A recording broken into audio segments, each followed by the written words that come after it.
할렐루야, 반갑습니다. 오늘은 성탄절입니다. 예수님께서 이 땅에 오셔서 이제 그날을 기념하기 위한 날입니다. 기쁜 성탄절, 어떻게 가족과 함께 잘 지내고 계십니까? 우리들이 살아가는 모습 가운데 이제 하나님의 주신 은혜, 예수님이 없었다면은 우리가 상상하기도 힘든 일들이 아마 이 땅 가운데 이루어지고 있을 겁니다. 오늘 기쁜 날 이 성탄절을 맞이하면서 단순히 우리가 좋아하는 일, 우리 가족이, 우리 사람이 좋아하는 일을 생각하기보다 하나님께서 원하시는 일, 그리고 예수님께서 이 땅에 오신 목적을 다시 한번 생각해 보면서 말씀을 통해 은혜 나누고, 이 말씀이 단순히 말로 끝나는 것이 아니라 하나님께 나를 조금씩 변화시키고 예수님께서 오신 그 목적이 나와 함께 내 삶 속에서 드러날 수 있기를 주님의 이름으로 축원드립니다. 각 복음서는 시작하는 부분과 마치는 부분 말씀들이 유사하게 진행됩니다. 그리고 이것들은 모두 예수님과 관련이 있습니다. 마태복음의 앞부분에는 임마누엘, 즉 하나님이 우리와 함께 하신다는 그 약속이 나옵니다. 그리고 이제 뒷부분에는 볼지어다 내가 세상 끝날까지 너희와 함께 있으리라 라는 약속으로 마태복음이 마칩니다. 그리고 마가복음 한번 보겠습니다.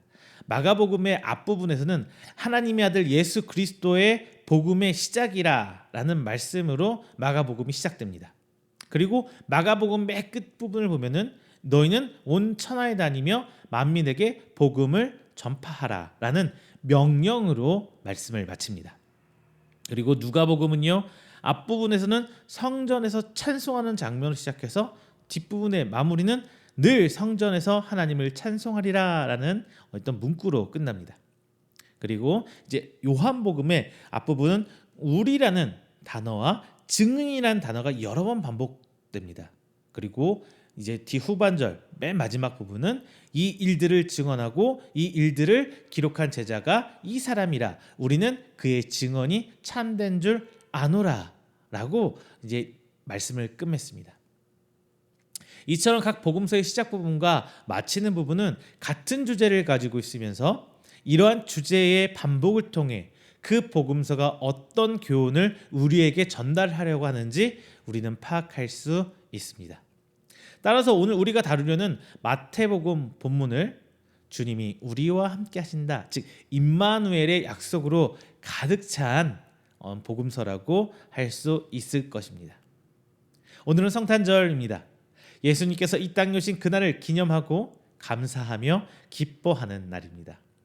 단순히 축제로서의 분위기를 넘어서 예수님을 믿는 사람으로서 이 땅에 예수님께서 오신 이유와 그리고 오셔서 하신 사역을 돌아보는 여러분 되시기를 주님의 이름으로 축원드립니다. 또한 오늘 본문을 통해서 하나님의 약속이 인간 우리를 통해 이루어짐을 듣고 이를 목격자, 증인이 되어서 이 합당한 성도의 삶을 살아가시는 여러분 되시기를 주님의 이름으로 축원드립니다. 첫 번째, 하나님께서는 사람을 사용하십니다. 예수님의 탄생에 대한 이야기는 사복음서 중에서 마태복음과 누가복음 2장 1절에서 7절에 기록되어 있습니다. 이 이야기는 충돌되거나 모순되지 않으며 오히려 상호간 조화롭게 조화를 이루고 서로 보완하고 있습니다. 따라서 우리는 두 이야기를 통해서 예수님의 탄생에 관한 정확하고 풍부한 정보를 얻을 수가 있습니다. 하지만 두 이야기의 강조점은 완전히 다릅니다. 마태는 유대인을 고려해서 요셉을 중심으로 기록을 해주고 있습니다. 예수님이 다윗의 자손, 다윗의 혈통을 이어가고 있다는 것을 부각하기 위해서 굉장히 노력하고 있어요. 여기에 주력하고 있단 말입니다. 반면 누가는 이방인을 고려해 마리아를 중심으로 기록합니다. 그러면서 예수님이 온 인류를 구원하기 위해 오신 메시아이심을 강조하고 있습니다. 그런데 두 복음서의 이 성탄의 이야기, 예수님께서 이 땅에 오시는 그 이야기들은 서민성, 즉 누구나 다 알 수 있는 이 쉬운 이야기를 가집니다. 즉 당시에 어떤 글을 쓴다든가 어떤 역사의 기록을 남기는 사람 남겼던 그 이야기를 보면은 권력자나 혹은 부자 그리고 지위가 높은 자들을 중심을 사관으로 기록되어 있어요. 반면에 복음서는요, 가난한 자와 낮은 자와 일반인들을 모두 염두에 두고 쓰여진 글입니다. 마태는요, 갈릴리의 전형적인 서민 요셉과 일반 평민 요셉과 마리아를 통해서 예수님이 이 땅에 태어나신 일을 말하고 있습니다. 그리고 누가는 베들레헴의 마구간과 들판에서 양을 치던 목자를 언급합니다. 이처럼 온 우주가 이 하나님의 아들이 이 땅에 태어나는 역사상 가장 위대한 사건이 일어나는 그 과정에 참여하고 있는 것이에요. 그리고 그 모든 일을 지켜본 이들은 보통 사람들, 즉 평범한 사람들이었다는 거예요. 아니, 좀 더 직접적으로 말하면은 계층 중에 하위 계층들이 더 예수님의 탄생을 목격했다는 것입니다. 더욱이 우리는 신약 성경 전반에서 하나님이 연약한 자들을 사용하시는 것을 목격합니다. 예수님의 제자들은 높은 신분을 가지지 않았습니다. 그리고 권력을 휘두를 수 있는 위치도 아니었습니다. 제자들은 자신의 능력이 아니라 오직 예수님을 의지하는 믿음 그리고 그의 안에 있는 복음을 통해서 세상을 변화시켰습니다. 그렇다고 하나님께서 매번 힘없는 서민들, 힘없는 낮은 사람들을 사용하시냐? 또 그거는 아니에요. 하나님은 높은 자를 사용하기도 하셨습니다. 사실 하나님이 사용하지 못할 사람은 아무도 없습니다. 하지만 우리가 주목해야 할 사실은 예수님은 낮은 자들과 힘없는 자들을 통해서 일하셨다는 점입니다. 세상은 높고 유능하고 힘센 사람들을 등용해요. 그리고 그들이 나서서 일을 합니다. 그들이 세상을 변화시킵니다. 하지만 우리 주님은 그리고 하나님의 나라는 세상의 기준으로 볼 때 인간적인 가치관, 인간적인 기준으로 볼 때 낮고 무능한 존재들을 사용해서 하나님께서는 일을 하셨다는 것입니다. 특히 본문의 요셉과 마리아는 그 평범한 사람의 대표적인 예입니다. 그들의 어떤 특별함이 하나님의 은혜를 이끈 것은 아닙니다. 오히려 그들이 약하고 힘없고 가진 것이 없기 때문에 하나님의 은혜가 임했고 요셉과 마리아가 부각된 것이 아니라 하나님의 모습이 전면적으로 드러날 수 있었던 것입니다. 그리고 그들은 하나님의 은혜를 입을 때 자연스럽게 낮아질 수밖에 없었고 겸손하게 될 수밖에 없었어요. 왜? 그들 스스로는 그 어떤 것도 할 수 없는 위치였기 때문입니다. 요셉과 마리아는 하나님의 은혜를 인정할 수밖에 없었습니다. 그러므로 우리는 우리 자신의 신분과 능력으로 하나님의 일을 예수님의 그 복음을 전하는 사역들을 감당할 수 없다고 생각하지 말아야 합니다. 여러분 이런 분들 있잖아요. 내가 어떻게 그거를 해? 나는 못해요, 목사님. 저 이런 소리 정말 많이 들었습니다. 목사님 제가 어떻게 그걸 감당하나요? 자, 여러분들이 할 수 없다고 고백할 때 여러분을 통해서 그 나를 통해서 하나님께서는 일하신다는 것을 꼭 기억하시길 바랍니다. 오히려 이 일을 감당하고 담대하게 하나님만 믿고 의지하고 나간다면은 이제 나에게 임할 하나님의 은혜가 더 기대되지 않으십니까? 하나님께 사실 사역에 대한 어떤 능동적으로 임하도록 하나님을 알도록 노력하면 되는 거예요. 우리는 그냥 하나님께 내가 맡기고 하나님 무슨 일을 하는지 내가 꼭 알아봐야지, 찾아야지, 깨달아야지, 이런 능동적인 자세가 필요한 거지 그 일을 할 수 있는 능력이 필요한 게 아니라는 겁니다. 하나님께서 내게 주신 그 달란트를 파악해서 이 달란트 은사를 사용해서 사역하고 사명을 감당하는 모습으로 기다리면서 인내하면 되는 것입니다. 이것이 바로 하나님께서 사람을 사용하는 방법입니다. 어떻게 보면 특별한 사건으로 임하시기도 하지만 혹은 평상시처럼 그냥 살아가고 있을 뿐인데 그 가운데 하나님께서는 우리와 함께 하시고 우리를 통해 일하고 계신다는 것을 우리는 반드시 알아야 합니다.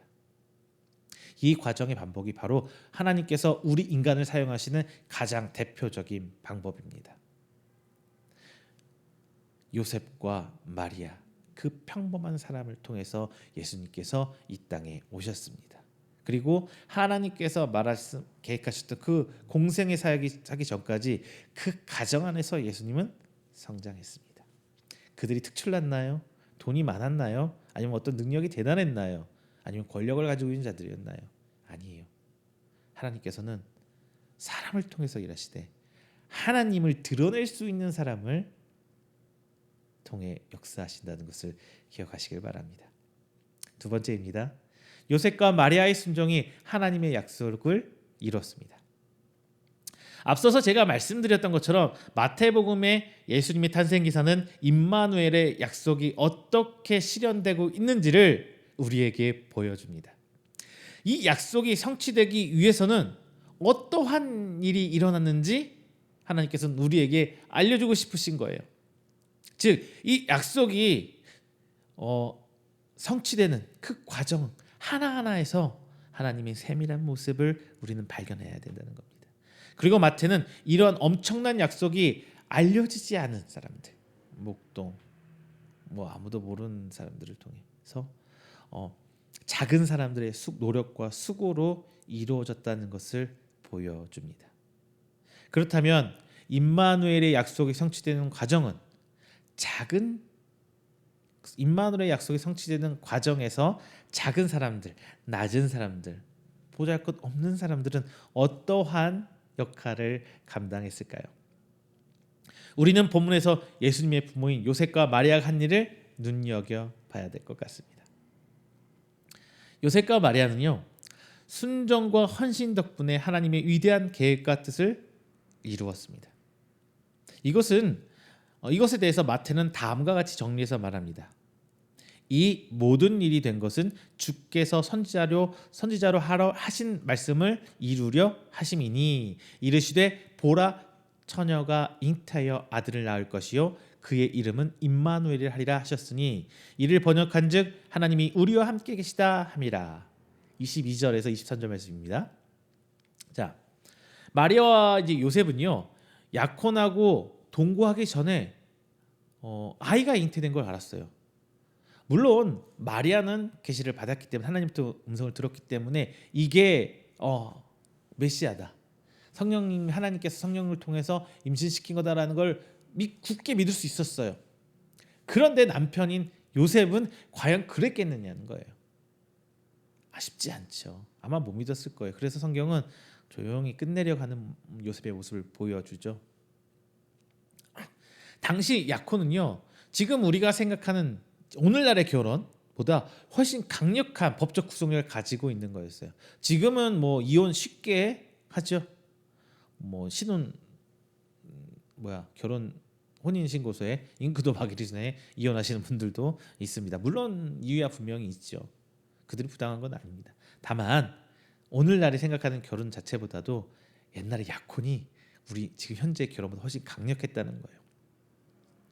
대부분은 대개 약혼한 지 한 1년쯤 지나서 정식으로 결혼합니다. 하지만 약혼을 하면서부터 남편과 아내라는 서로 호칭을 사용할 수 있어요.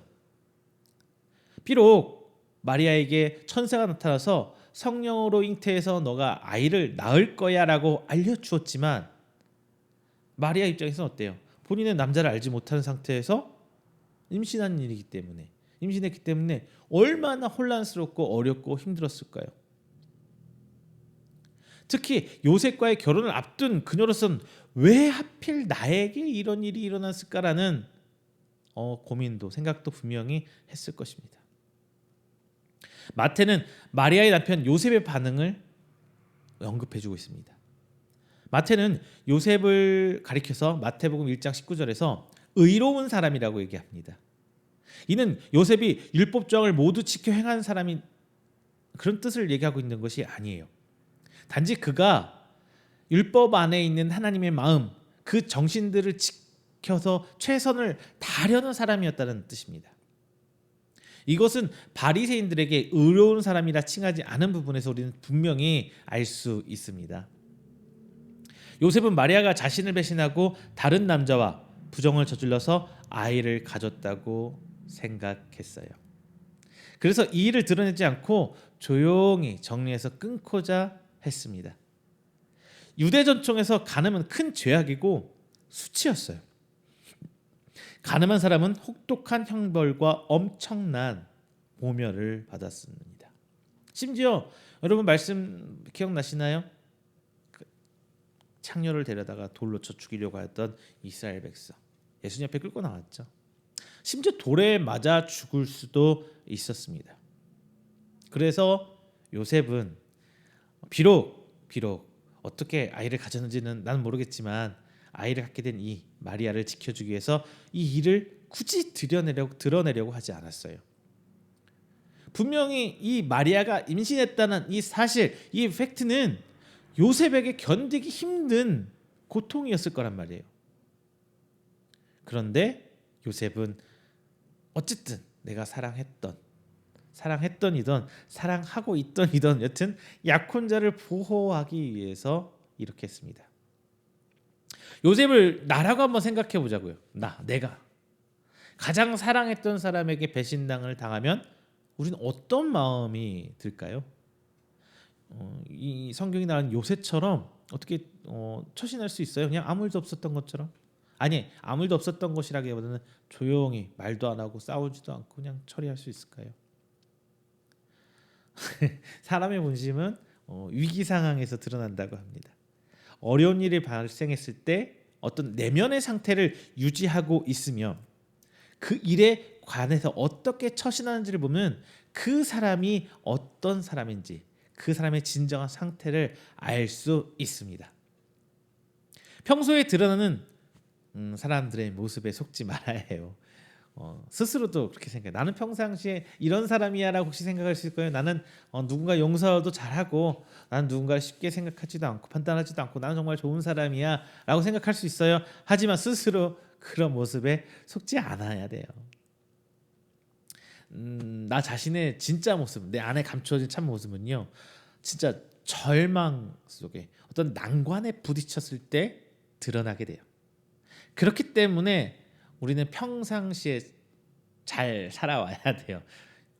나도 모르게 튀어나온 나의 말들, 나의 행동들, 나의 이런 것들이 진짜 내 모습인데, 내가 평상시에 이렇게 살아야지, 이렇게 해야지 그런 모습을 쌓아온다면은 그런 상황에 있어도 내가 연습한 살아온 모습 그대로 보여줄 수 있는 거예요. 우리는 그래서 기도하면서 신앙생활하면서 말씀을 통해 나를 비춰보고 계속 우리의 행동 양식, 우리의 삶의 모습, 우리의 내면들을 갈고 닦아야 하는 것이에요. 요셉이 이제 20절 이렇게 말합니다. 요셉이 이 일을 생각할 때 이렇게 얘기했어요. 하나님의 사자 가브리엘이 이제 요셉의 꿈속에 나타납니다. 이 일을 시작할 때 이거는 엄청난 고통과 수치심과 모멸감을 느끼면서 마리아와 자신에게 앞으로 일어날 일을 생각하고 있을 때를 의미합니다. 이때 하나님의 사자가 요셉에게 다윗의 자손 요셉아, 내 아내 마리아 데려오기를 무서워하지 말라. 그에게 잉태된 자는 성령으로 된 것이다 라고 20절에 말씀해주고 있습니다. 마리아를 데려오라는 말은요, 결혼해라, 정식으로 결혼해라 이런 말이거든요. 이제 이 일을 통해서 예수님은 다윗의 자손으로 법적 정통성을 가질 수 있게 된다는 거예요. 그리고 그에게 잉태된 자는 성령으로 된 것이니란 말은 예수님의 신적인 기원, 하나님으로부터 왔다는 것을 증언하는 것입니다.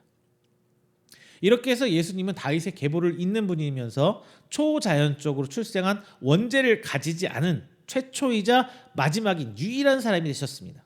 즉 구원자 메시아로서 온전한 자격을 갖추게 되었다는 것입니다. 하나님의 사자는 이제 이렇게 말합니다. 21절에서요. 아들을 낳으리니 이름을 예수라 하라. 이는 그가 자기 백성을 그들의 죄에서 구원할 자이심이라. 이렇게 말씀해주고 있습니다. 예수란 이름, 우리는 예수하면 예수님 이렇게 생각을 하잖아요. 흔한 이름이에요. 지금 요즘에 가장 흔한 이름은 뭔가요? 잘 모르겠는데 저 어렸을 때 학교 다닐 때는 철수야, 영희야. 아유 꼰대 같아라.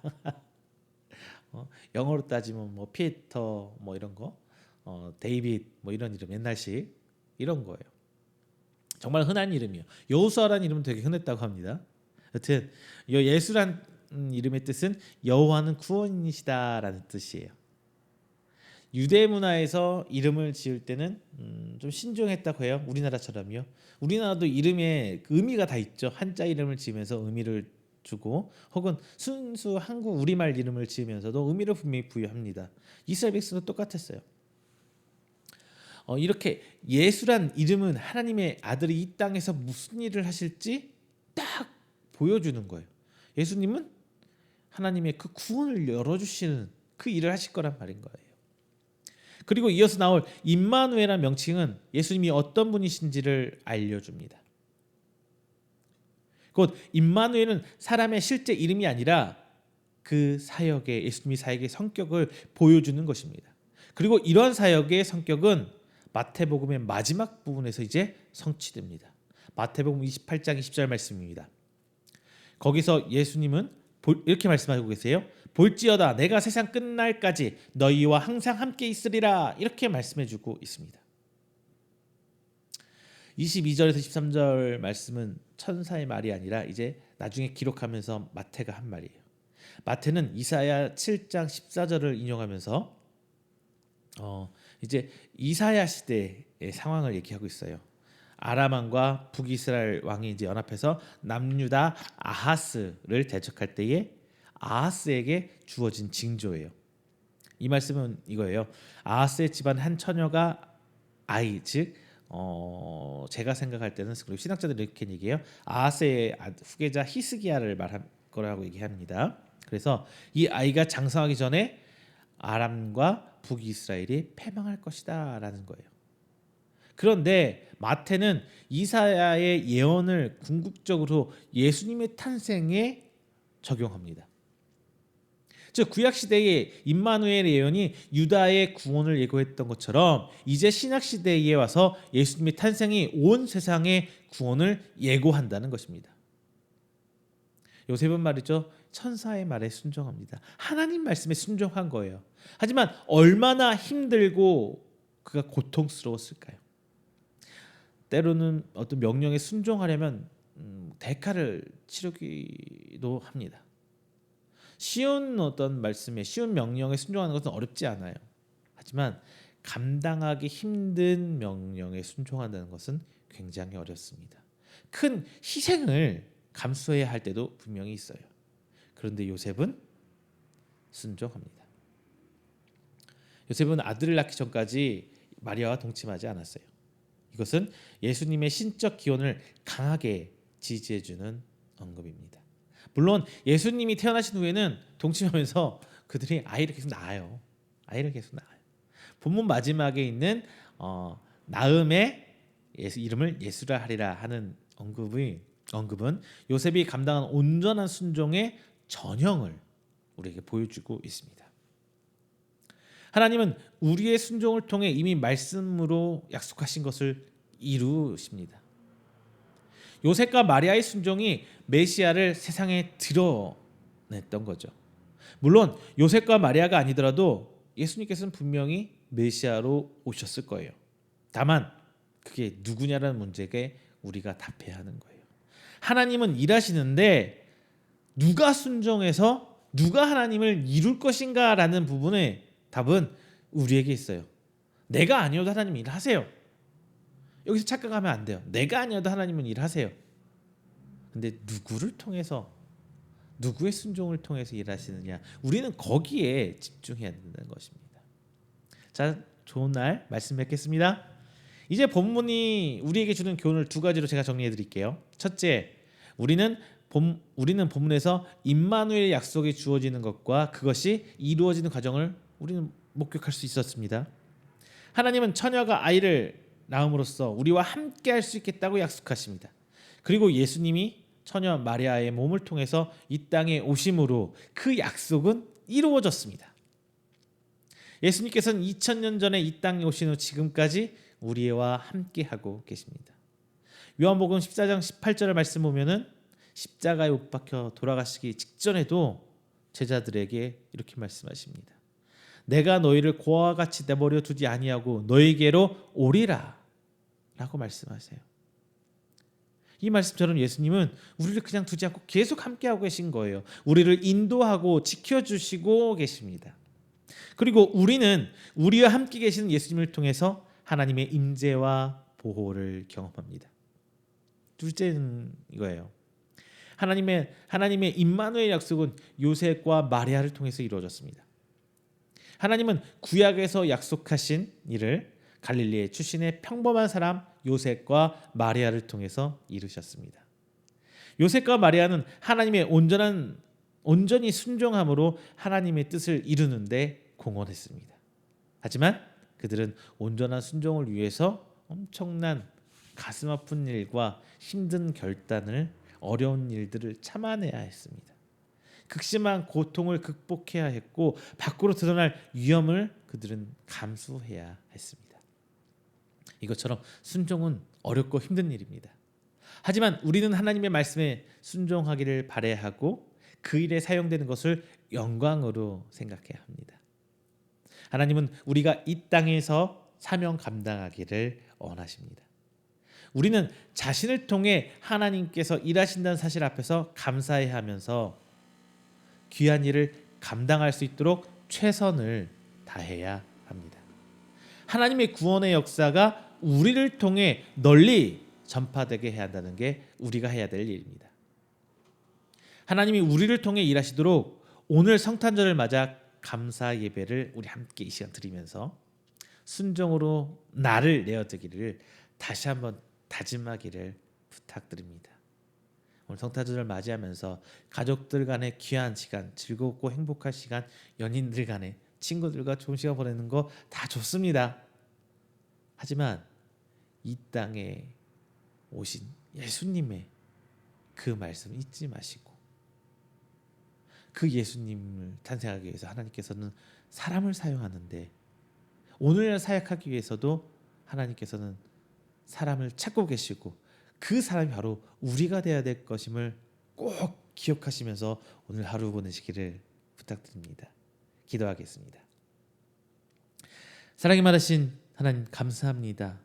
2000년 전에 예수님께서 이 땅에 오셨습니다. 모든 우리의 죄짐을 지고 가기 위해 오셨던 그 예수님의 탄생을 기념하기 위해서 그리고 감사하기 위해서 오늘 우리가 이 자리 한 자리에 모여 예배드립니다.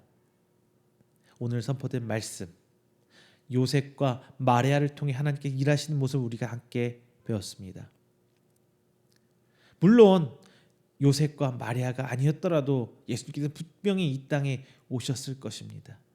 하지만 그들의 순종을 하나님께서는 사용하셨고 예수님 이 땅에 오실 그 모습 과정에서도 낮은 곳에 임하셔서 낮고 천하고 힘들고 어려운 이들에게 스스로 드러내셨던 그 예수님의 모습을 오늘 우리가 함께 동참하길 원합니다.